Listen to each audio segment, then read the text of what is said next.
Oshio, I wanted to bring you a little bit of information now. If you want to read this yourself, of course, I know I'm going to, as others say, butcher the names and things in here, but I can't help it. Some of the things are just hard to pronounce. Okay, but I'm going to give her a go anyway. Now, this little news article is written by an Associated Press writer by the name of Christopher Bodine. And the title of this piece, this article, is called Fast-Growing Christian Churches Crushed in China. And you can go to hallindsay.com and you will see it in the headlines. But now, mind you, now, if you don't go there soon, eventually the article is going to change, probably later on today, or I don't know. You never know here on Hal Lindsay's site, because he keeps the news updates kind of regular. So let's give her a go. All right, now mind you that a lot of people actually believe there is no persecution going on in China. It's all freedom over there. But and Brother the man that's in that book, The Heavenly Man, he tried telling people, no, that's not the case. Got freedom over there. Oh, they still got persecution. There is no freedom over there. Okay, here we go. Lin Fan. I'm not pronouncing it right, I know, but Linfan, China. Towering 8 stories over wheat fields, the Golden Lamp Church was built to serve nearly 50,000 worshippers in the gritty heart of China's coal country.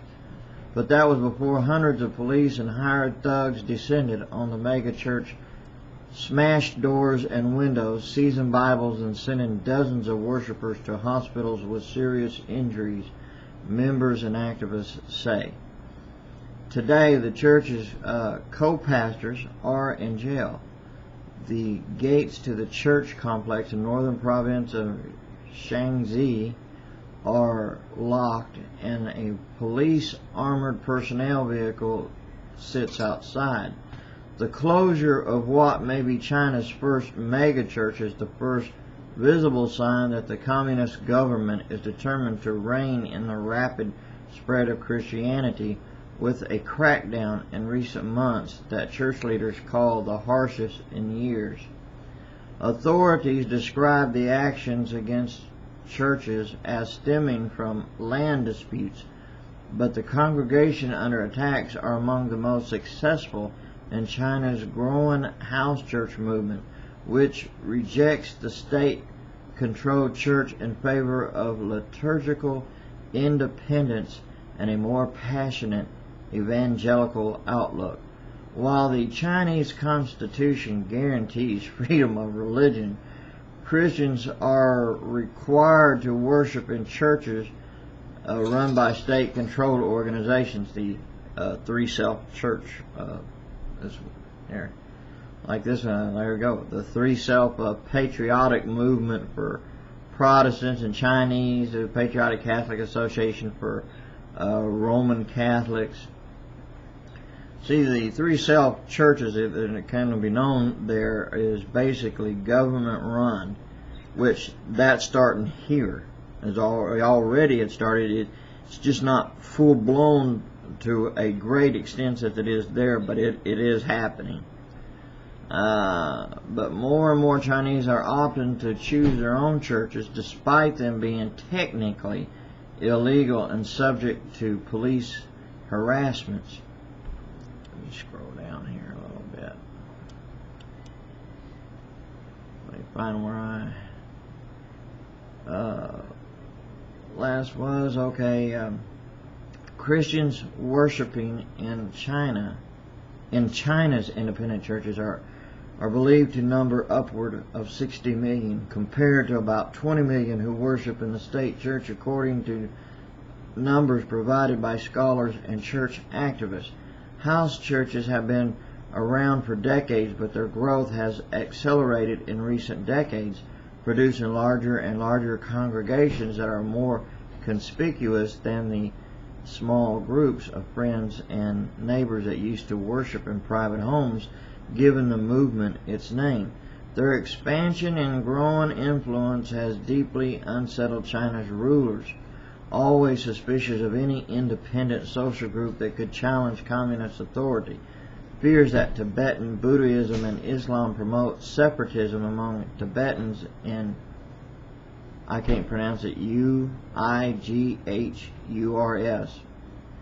also drive restrictions on those religions.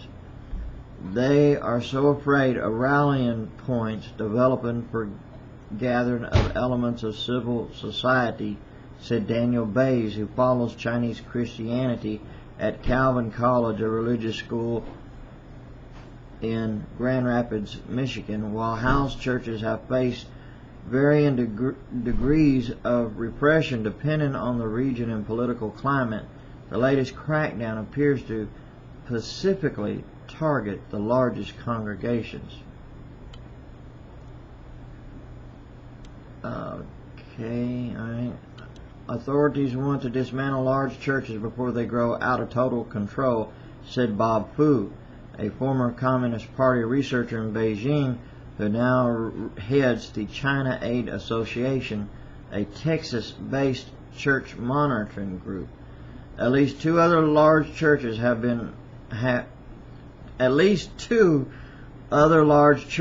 recently faced similar crackdowns in Beijing in October.